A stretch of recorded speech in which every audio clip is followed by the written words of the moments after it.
My guest today says in his prologue to use his book as an opportunity to move beyond your own limitations. Then he says, I'm your tour guide into this new world, and I'm not here to be liked. I love that. I love that, as we all want things to be too easy these days, don't we? Welcome to this BVTV network trilogy coming to you from the UK studios of BizVision. I'm your host, Malcolm Gallagher. Now, in a previous life, my guest was a Navy SEAL, so I suspect he knows about challenges way beyond your perceived limitations. He's written a book that I think quite simply is designed to stretch you, and that's a good thing. Meet the author of Free for Life. Hello, Christopher Maher. How are you doing?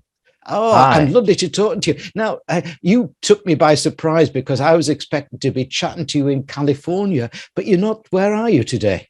No, I am in Transylvania, in Romania, at the Transylvania Inn Hotel. Fabulous place. Right. With a view so of Castle Bran. You're not staying in Dracula's castle then? No, but I can see it from my window. And that is no word of a lie. That is the honest to God's truth. Well, sleep with a light on tonight. Sleep with a light on. Now, Christopher, I love the fact that your book tells me that you take no prisoners. As you say, if you're not prepared to push yourself, then burn the book. But what drew me to the book is that you were a world-fit Navy SEAL, physically in top notch, yet you felt unhealthy. What do you mean by that? And do you think many of us have the same problem?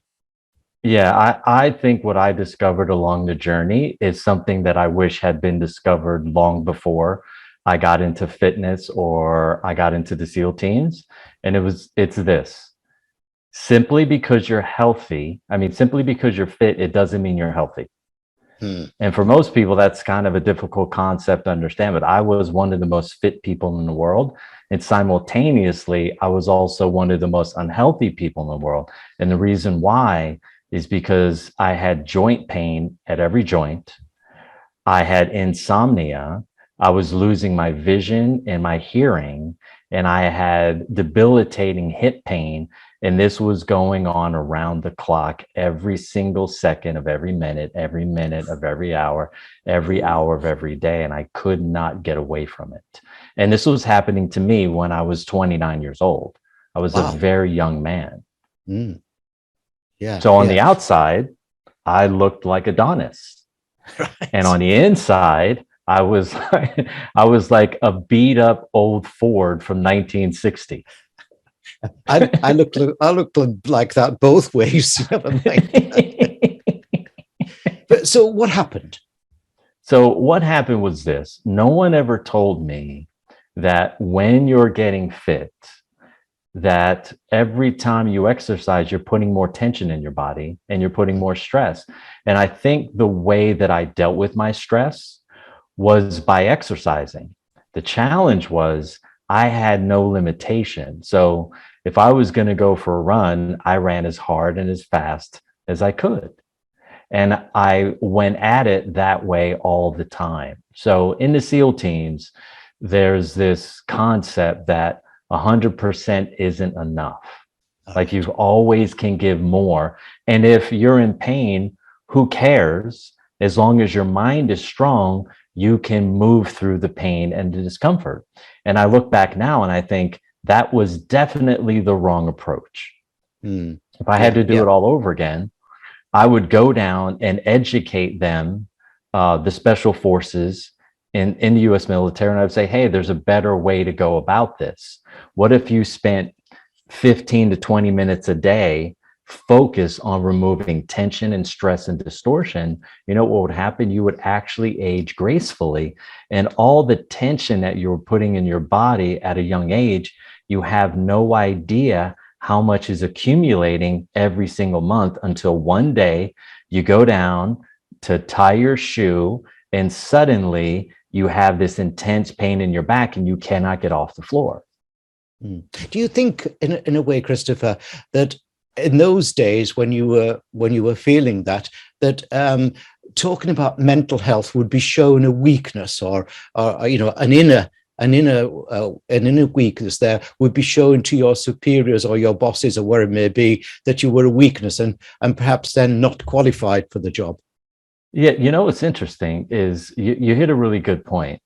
The thing for me that I realize is that if I would have said that to them in 1990, they wouldn't even know what I was talking about because it was so foreign. They wouldn't even be able to bridge to the concept like, hey, I'm feeling mentally unwell.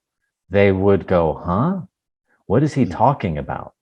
And where would they send me? They'd have a couple options. I could go to a psychologist, I could go to a doctor, but who is going to honestly be able to understand the rigors and the stressors that you pick up from something like the special forces, or the rigors or the stressors that I picked up from going through the amount of trauma that I did as a young child? Yeah, yeah. Now, I can see obviously that you can measure the outer bit, you can measure strength and so on like that. But how do you measure the inner strength? It goes back to the concept, well, there's a will, there's a way. The challenge is when you overengage your will too often, you then don't have a barometer for what's realistic. Yeah. And you are constantly attempting to push the edge in order to feel normal. And then what happens is that edge changes, and then you have to do more and you have to be more in order to feel normal. And then you have to do more and be more in order to feel normal. It's like I say to people all the time, like, look, if you're pounding on caffeine in the morning and the daytime, and then you're pounding on wine and beer at night, you're on a biochemical roller coaster. Okay. And being on a biochemical roller coaster means that, well, when I first started, 1 cup of coffee was great, but now it's 20 years later, I need at least 3 or 4.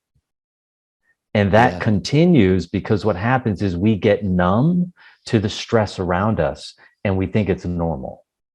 And once your body tunes into that as its norm, if it's not feeling that, it starts to feel anxious. If it's not feeling that, it starts to feel frustrated. And so you actually, at a subconscious level, start pulling things into your life that are going to continuously keep you stressed. Right, got you.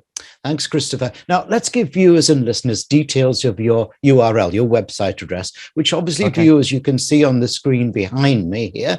But for listeners, let me spell it out. It's all the W's, truebodyintelligence.com, truebodyintelligence.com.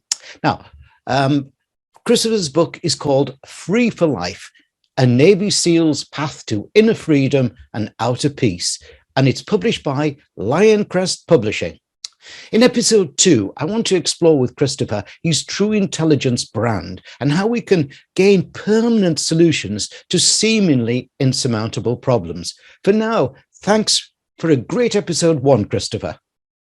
Oh, you're so welcome. I'm so happy to be here.